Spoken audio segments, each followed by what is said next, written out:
God, I can't take another day. I can't do this anymore. It shouldn't have happened. Why didn't anyone know this? We all know this. No one cared because we were black girls. He tied my arms behind my back, and he tied my hands and arms together, and he fell asleep with me on the side of the bed. How does a man go from inspiring the world to becoming a disgrace to the world? People saw him as a role model, but behind closed doors, he was a pedophile, a rapist, and a dangerous man. From living a superstar life to becoming a prisoner, being convicted for abusing minors and using fame as a weapon. That man is Robert Sylvester, popularly known as R. Kelly. This is Fame and Fallout. You see, some stories are scary because of how fast it happened, but this one is scary because of how long it took.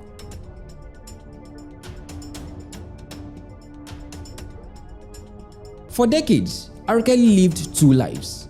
One life was public, and the most disturbing part was that both lives existed at the same time. While his fans were singing his lyrics word for word, others were trying to escape his word.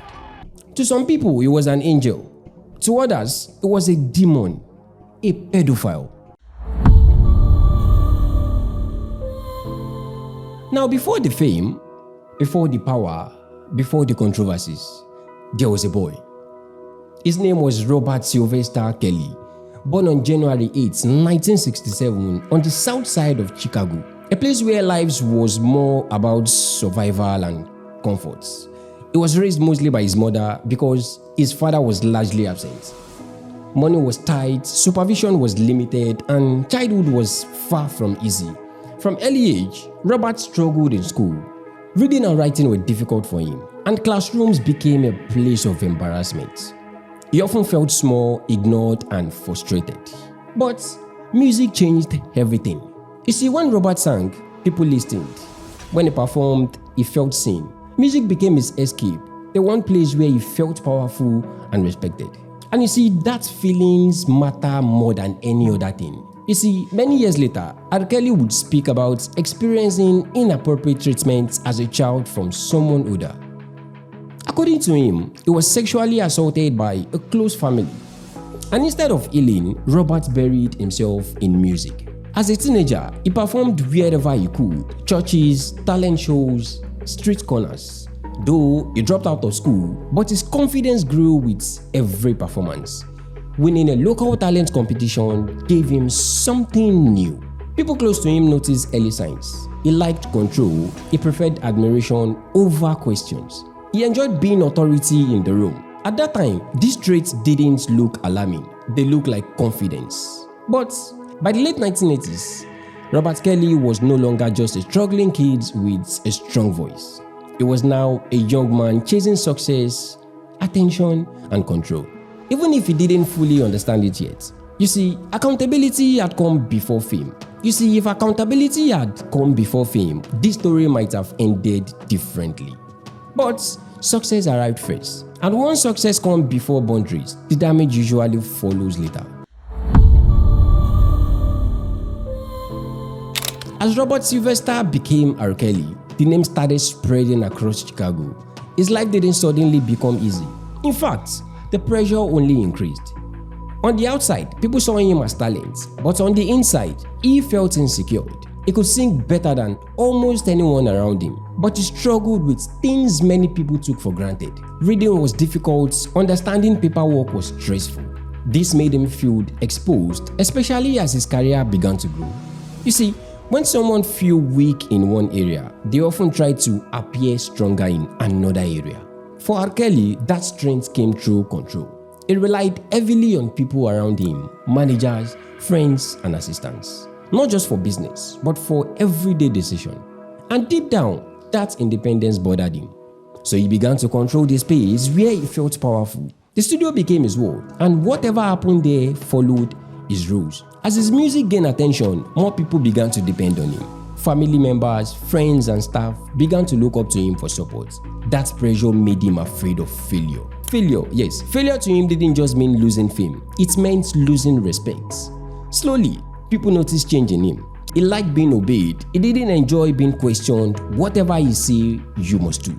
He preferred young people that couldn't challenge him, especially girls. At first, nobody saw it as a problem. They called it confidence. They said he was just intense about his work. And because his music was so good, nobody pushed back. As success came closer, R. Kelly became more guided. He trusted few people and kept tight control over his environment. Anyone who challenged him didn't stay around for long. The biggest struggle he faced wasn't about fame and money. It was the part of himself he never confronted. And you see, instead of seeking help, he buried everything under music and authority. Instead of healing, he built walls. And those walls would later become a trap, not just for him, but for others around him. This was the stage where the story could have changed. But it didn't. After years of struggles and constant work, R. Kelly finally hit a moment where the world couldn't ignore him. It started in 1992 when he released his first group solo album titled Born Into the 90s, with his group called Public Announcement. People didn't just like the songs, they loved them. Honey Love became a hit. And suddenly, R. Kelly wasn't just a local talent anymore. You see, this was the first time he felt what it truly meant to be powerful. When your music reaches people everywhere, it gives you control in a way nothing else can. Well, a year later in 1993, R. Kelly released his own solo album titled 12 Play. This album changed everything for him. He had leading hit songs like Bump and Grind,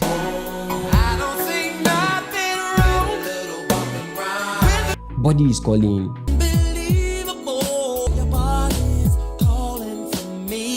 Down Low, and many other hit songs that spoke directly to desire, love, and emotion. You see, at that point, he had something real. He was untouchable to the music world. As a matter of fact, he was just getting started. Because 30 years later in 1996, R. Kelly went fully mainstream with his self-titled album, R. Kelly. By this time, people everywhere knew his name. Radio stations couldn't stop playing his music. Clubs couldn't stop dancing to his beats. You see, fame had given him a platform. And with that platform came money, influence, and admiration. He was getting all of it.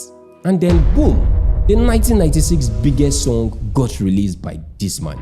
A song that would make him famous in every corner of the world.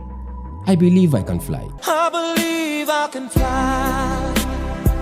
I believe I can touch the sky. It wasn't just a song, it was an anthem. People played it at graduation, weddings, sporting games, and church services. Even academic awards recognized him. Now, this song proved one thing. R. Kelly could write hits that touched every audience everywhere. At this point, he was high above every R&B artist in the game.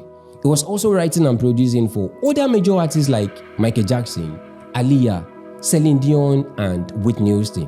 From 1992 to 2005, R. Kelly was untouchable. His songs topped charts.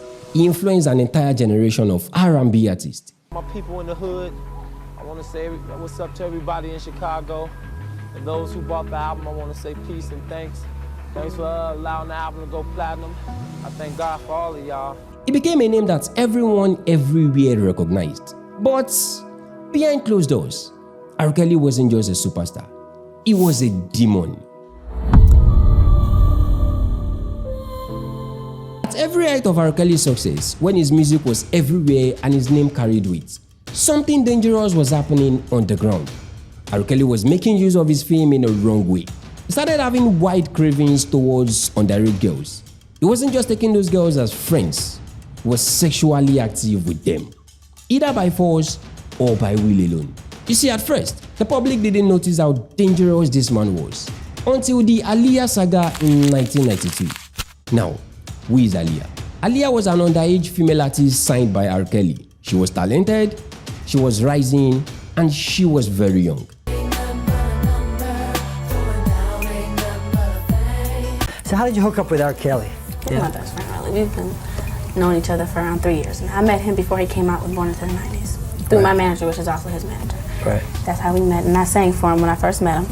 And a couple months later, we went to the studio and started working. R. Kelly was supposed to be a producer, label boss, and guardian in the industry. But behind closed doors, it was a total distraction to her. They were secretly married. Aaliyah and R. Kelly. Mind you, she was 15 years old while R. Kelly was 27 years old at the time. Now, this is unusual and unacceptable. She was not even at the age of consent when R. Kelly forced her into marriage. Well, R. Kelly lied to the public that she was 18 years old at the time of their engagement. It was a lie. Pure blatant lies. Few people knew this man was up to something dangerous, but they kept mute and observant. By the way, he was a celebrity. He couldn't be confronted just like that. But not long after, when the truth came out, it shocked people who paid attention. They were surprised. They said, "We knew it. Something was wrong about this collaboration. Kelly is a pedophile, a liar." Some people were lamenting. So, the marriage was quickly cancelled and the situation was pushed aside. No long investigations, no serious consequences. R. Kelly just went scot-free without being punished for engaging sexually with an underage. Now, this moment came to show that R. Kelly was crossing boundaries with his fame and shows how dangerous he was to underage girls. But he was a celebrity. Little was done to cancel him. Do you like teenage girls? When you say teenage, how are we talking? Girls who are teenagers. 19? 19 and younger. I have some 19-year-old friends. Well, Nemesis was around the corner waiting to catch up on this man. And it was going to hit him in a way that he would never expect. After the Aaliyah situation faded from public attention, R. Kelly's career reached more greater heights. One of his songs, "I Believe I Can Fly," turned into a global figure. I believe I can fly. His album dominated charts. He became a symbol of inspiration to many people. But behind that success, he was a pedophile. And all he cared for was young girls who couldn't challenge him. And to make matters worse, Aaliyah died not long after at the age of 22. The plane crash that killed a rising star in the world of music and film. Reaction today after Aaliyah and 8 others were killed when their plane went down. Now, as the years went on, stories started to surface. Parents of those young girls became concerned. They didn't want their kids to associate with the so-called superstar who was a pedophile on the ground. Rephrase the question. For an older man to have sex with an underage girl, someone under 17, do you view that as an immoral thing, if they're in love? If they're in love, I really can't be the judge of that.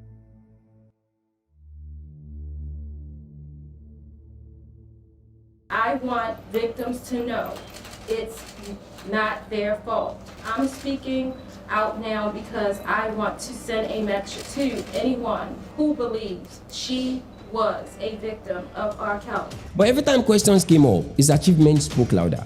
People would say, he's too successful for this to be true. He makes so much money. He's a legend. Let's just leave him. Well, R. Kelly on his own part also believed his talent placed him above the law. He believed the system could protect him. Well, that belief became his biggest mistake. In the early 2000s, more disturbing evidence began to surface. More accusations, more fingers started pointing at him. Now at this point, legal action were taken against R. Kelly by the victims.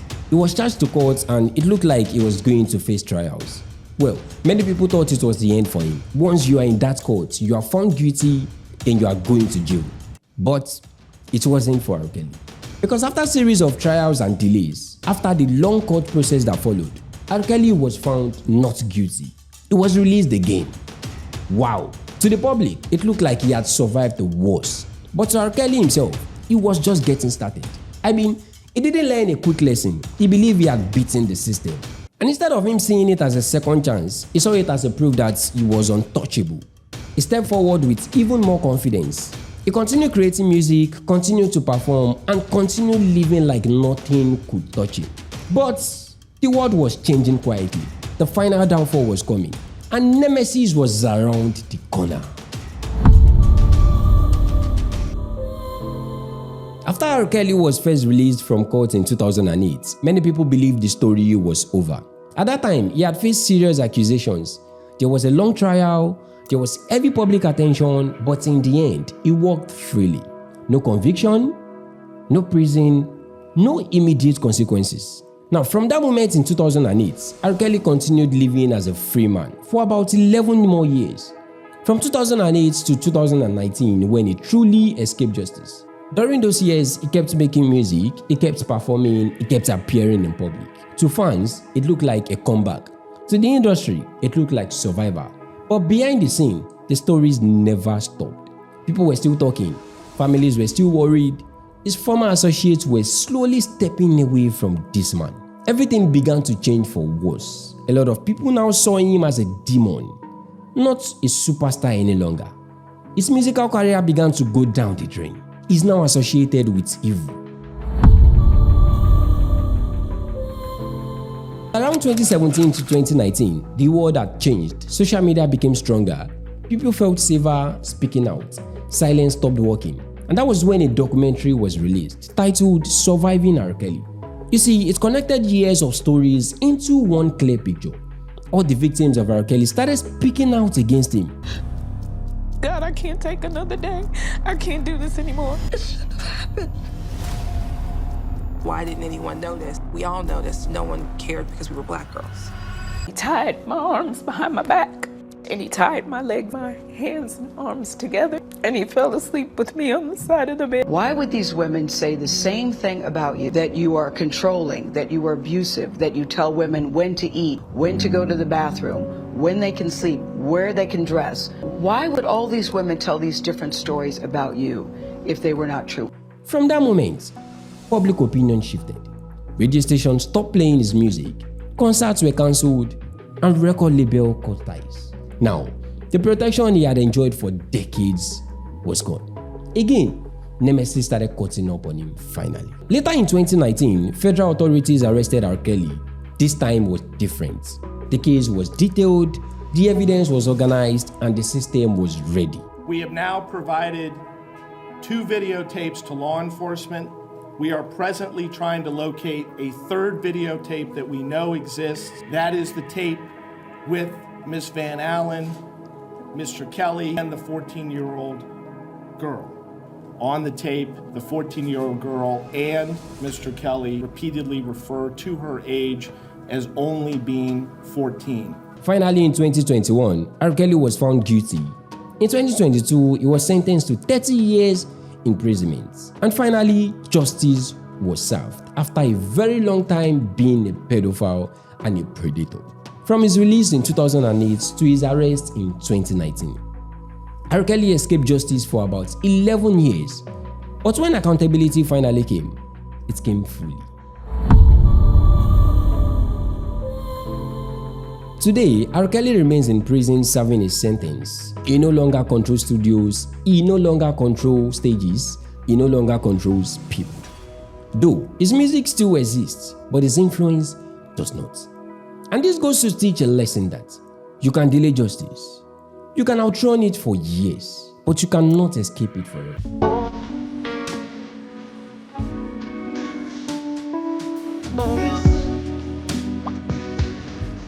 For more videos like this one, don't forget to subscribe and turn on the notification button so you won't miss out other amazing documentaries like this one. You can also click here for more fame and fallout stories.